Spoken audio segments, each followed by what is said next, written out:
Welcome back, everybody. I'm Nora, and you're watching Nori Lori's Keto and Health, and I'm coming to you today with another recipe, and I am so excited. It's Thanksgiving recipe. I'm getting prepared, trying to find all the recipes that I want to implement for my own family, and my family not be going, Mom's trying to sneak some more healthy in on us, and it's not going to taste good. Now, I am already experimenting because I want really good recipes. It is always going to be keto, so it's not going to taste like the traditional, but maybe we can make new traditional dishes. I don't know. We'll see what we can do, but I'm so excited. And I guess I started experimenting because, the temperatures are starting to get a little lower at night. And here in East Tennessee, one type of tree is already starting to turn colors. So yeah, we're fixing to get into the fall foliage, and it just is screaming fall and being cozy. And Thanksgiving brings cozy and warm foods. So I'm already getting inspired for this. I'm going to be coming with you with more Thanksgiving recipes. So you got to stay tuned to see what I come up with. I'm trying them out, making sure that they're true and tried. So let's get started. All right, so here is the ingredients that we're going to be using to make this ketofied green bean casserole.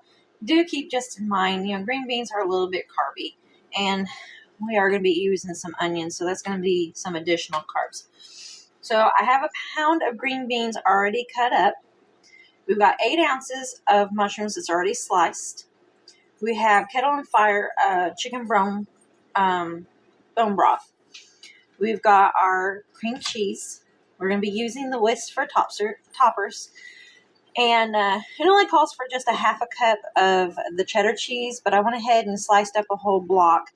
I like to use that. That way it's no carbs, because the carbs come in the kicking agents to make sure it doesn't stick together. And as you can see, it kind of sticks together.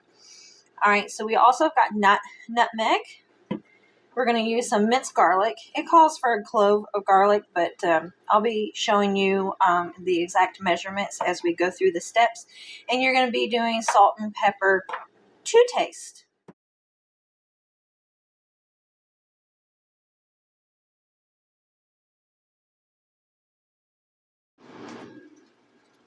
All right, so I already got my big pot of water on to start to boil. And we are going to salt this heavily, actually. We want to think like sea salt so that we can get those beans nice and tender. So I'm going to salt this, which will slow down the boil time. So just keep that in mind. And I probably put a good teaspoon to a teaspoon and a half, maybe even 2.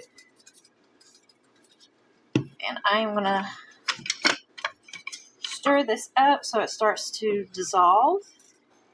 And once we get these beans going, then we're going to go on to our next step.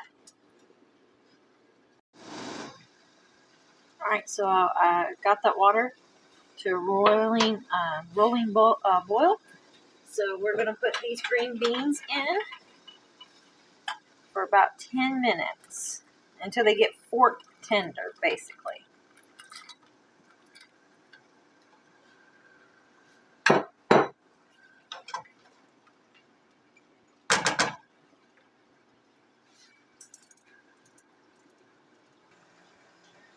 So while the beans are cooking in this pan, I'm going to put some butter, and we're going to caramelize our onions and garlic.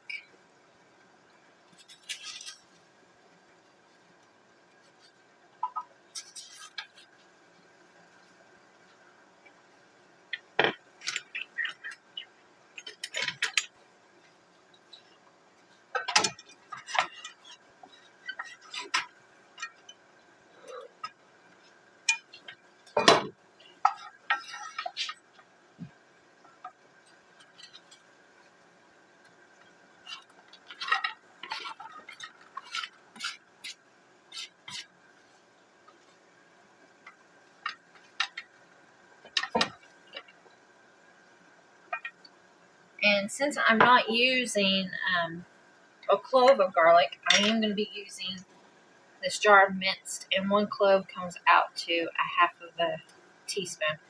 We're just going to make it slightly heaping. I like garlic.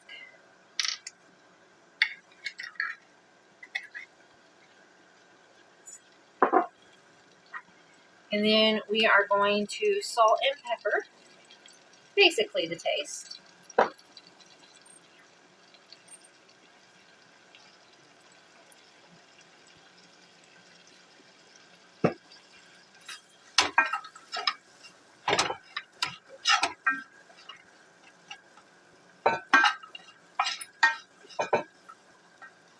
At this point, we're also going to go ahead and add the nutmeg.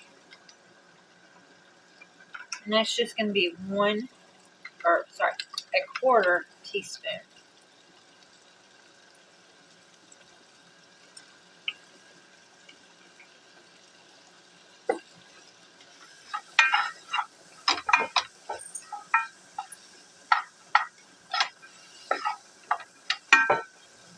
Alright, and we'll be back to put the mushrooms in.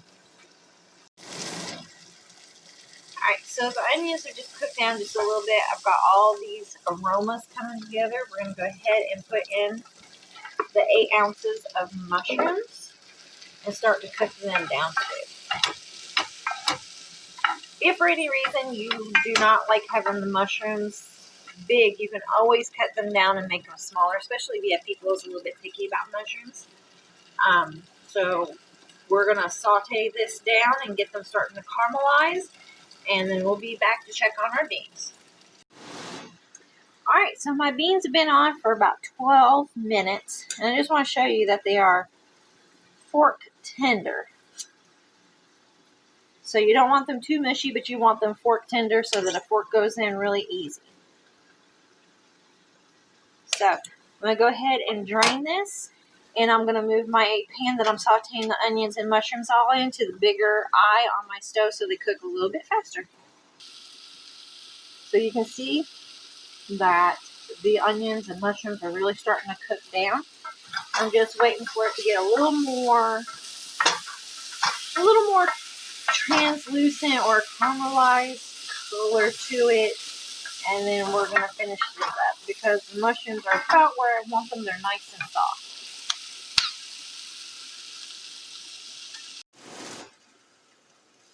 So this next part is where I'm going to put in the bone broth.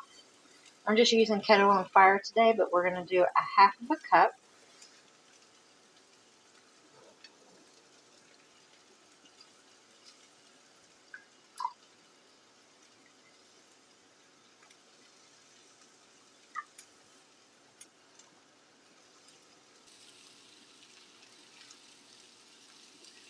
And as you can see, these are starting to get that nice color in there. So I am going to go ahead and I'm going to add this bone broth.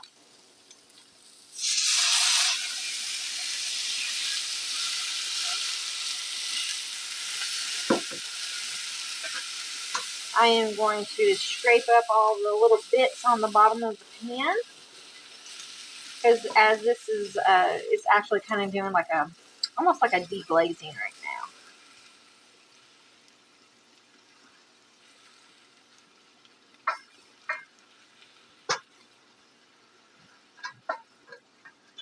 Okay.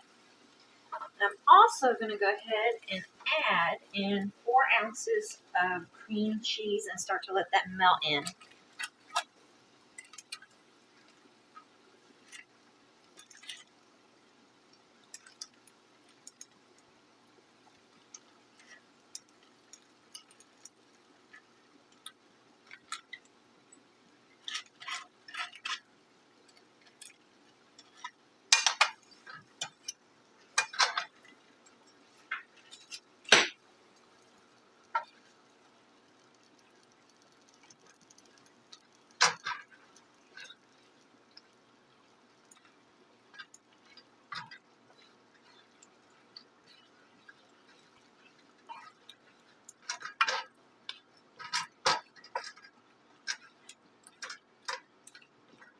just going to go ahead and let that start melting down and coming together.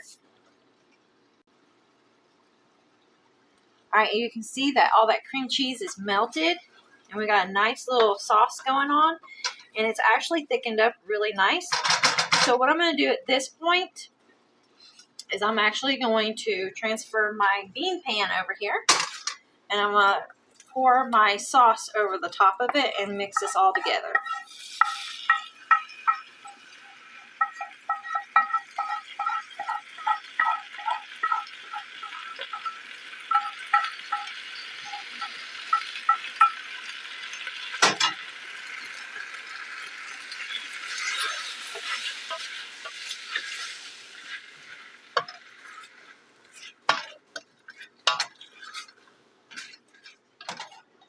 Okay, so at this point, we're now going to transfer our beans into a casserole dish.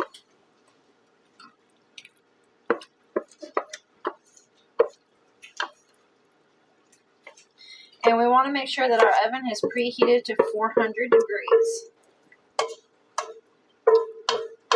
And we're going to pop it in there for about 10 minutes. But before we do that, we got to make sure we get all this nice yumminess out of this.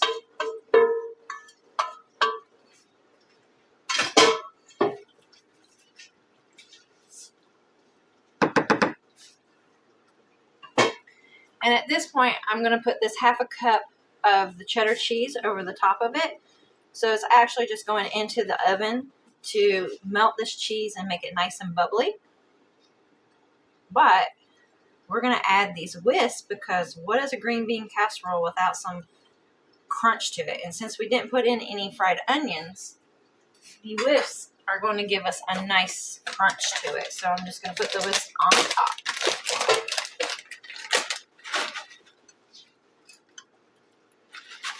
Now with the whisps, I have Parmesan, but you could have done cheddar cheese too, since we're using cheddar cheese in there already. And I just used the whole bag because the bag is only 2 servings anyway. So this is ready to go in the oven for 10 minutes. And let's put it in there and see what it looks like when it's done. Alright, so my casserole just came out of the oven. I actually had it in there for about 12 minutes, and then I put it on under the broiler just to give it a nice good brown color to it. So this is what the finished product looks like. It smells really good. So stay tuned, and we're going to taste this and see if this is Thanksgiving worthy. Alright, so it is taste test time. But before we get to the taste test, I'm going to go ahead and pop up the macros for this casserole. They're based on 8 servings out of this. If you wanted to do 6, you may want to figure out your own macros and put that in Carb Manager yourself to figure that out. It'll probably be around 8. So I'm going to insert that here. Okay, so I'm going to try to get all the yumminess here on my fork.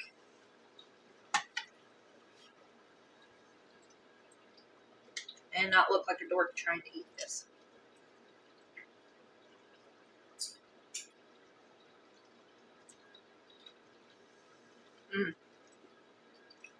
It's really good. It's really nice and creamy.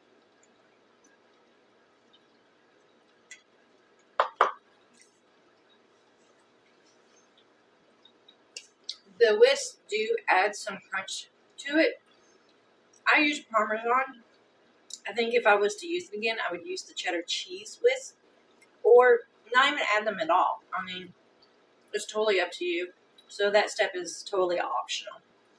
But I definitely think this is a Keto Thanksgiving approved side dish. It's really good, and I think that even people who weren't doing keto would really enjoy it, and probably not know that it was healthy for them. So stay tuned. I'm going to be making more Thanksgiving recipes to share with you, and hopefully I can help you create a Thanksgiving meal for your family. Also, if you have any questions, don't hesitate to add a comment, and again, like and subscribe so that you can get more content like this.